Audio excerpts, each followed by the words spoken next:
The M2 MacBook Air 15 comes at a base model price of $1299. For that money, you'll get the 8-core M2 standard processor, 8GB of unified memory, and a 256GB solid-state drive. You can upgrade this to have 24GB of unified memory and a 2TB solid-state drive, bringing that total price up to $2499, but that number is not as interesting. The interesting number is if you want a little more usability out of the Air. In that case, if you upgrade just the memory and the storage one notch each to 16GB and 512GB, which is essentially the floor for any computer that would be used for more than just office work or note-taking, we're now looking at $1699.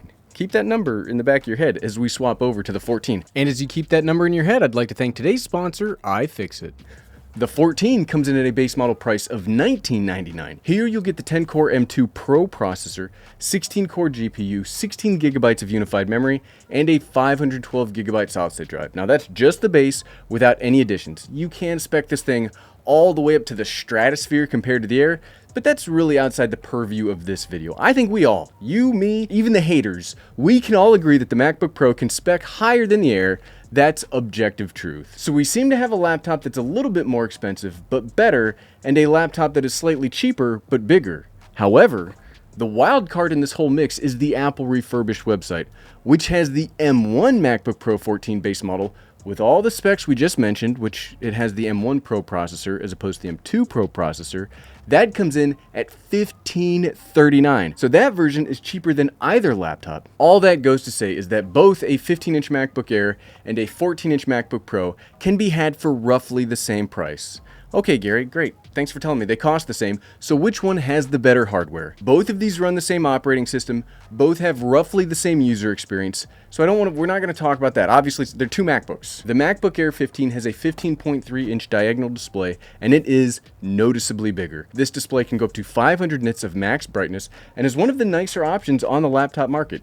You really have to work hard to find a better display than the one you'll find on the latest MacBook Air lineup. However, one of those rare exceptions for laptop displays is found on the MacBook Pro 14. It is smaller, but not crazy smaller. And for the smaller size, you do get 1600 nits of max brightness for HDR content. ProMotion technology, which allows the display to go up to 120 Hz refresh rate, or lower to save battery life depending on what's happening on the screen at any given moment. It also technically has thinner bezels, but I don't know that you'd actually be able to notice that unless you had both laptops up in front of you at the same time. Personally, I do think the screen is better on the MacBook Pro 14 and probably the one I would choose. The next big difference is the physical construction of the laptops. Now, both have fantastic build quality and have better build quality than probably anything else you're gonna find.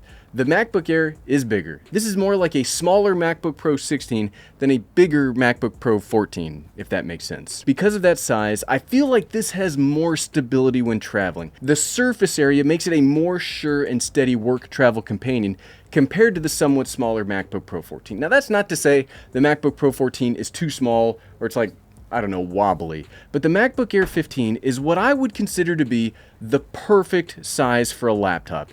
This screen has so much usable real estate, and I find that it works better on the lap, works better everywhere. But the other side of hardware leans the other way. The MacBook Air comes equipped with two Thunderbolt 3 ports. These are also USB 4 ports, which might cause that confusion of Thunderbolt 4. These are not Thunderbolt 4. The biggest drawback with this specific port isn't transfer speed or power delivery, it's that you can only use a single external display. If you aren't an external display person, no big deal. Then you don't have a detriment with this specific port. You just have a smaller number of them. The MacBook Pro, on the other hand, does come with Thunderbolt 4 ports, which doesn't have that screen limitation, and it has more of them. It has 3 in total. Additionally, it has a full-size HDMI and an SD card slot. I think the biggest advantage port-wise is the HDMI port. This thing has saved my bacon on a ton of work trips so far.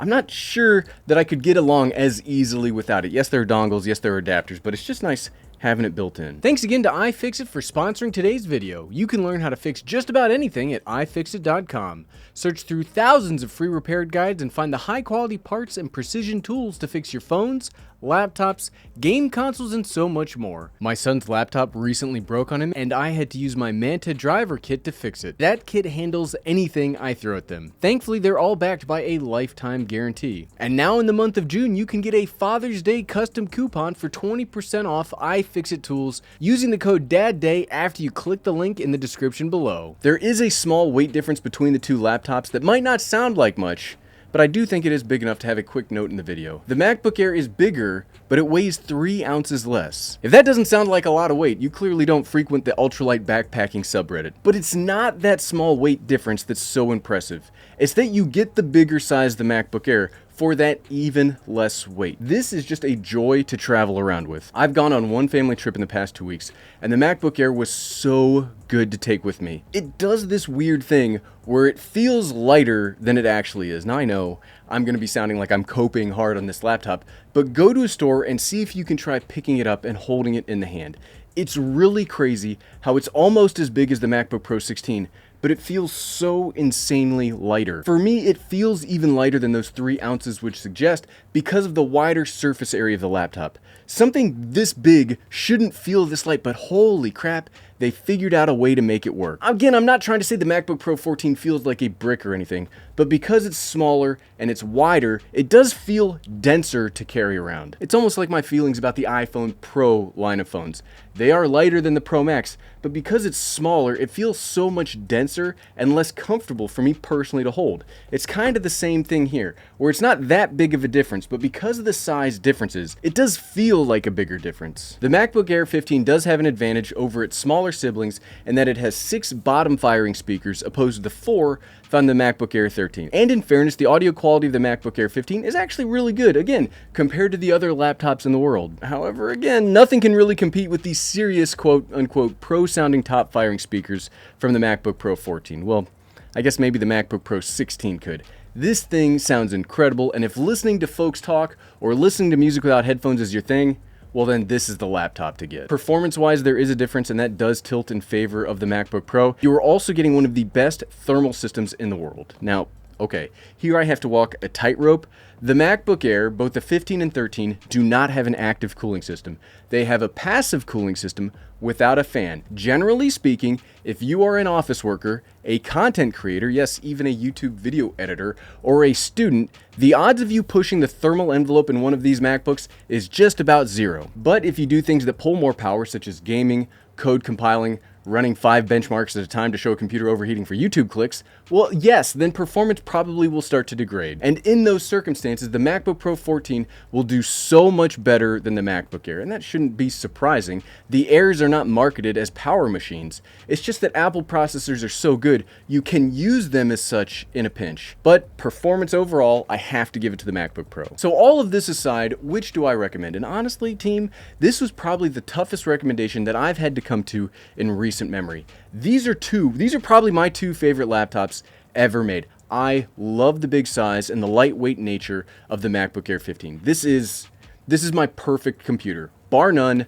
I love it. However, I also love the high-tech screen, ports, and performance for when I want to play WoW Classic for too many hours on the MacBook Pro 14. And that's really where the divide comes. If you don't need the ports or performance and are getting the base model, I easily recommend the MacBook Air 15. It's stupidly good, and no kidding, it just puts a smile on my face when I start working on it. But if you do need performance or those ports in any way, shape, or form, if you even think you might need them in the future, you have to go with the MacBook Pro 14. It's just too darn good. And if you like this video, click here to see how the MacBook Air is holding up 1 week later. Click, click, click, click, click, click, click.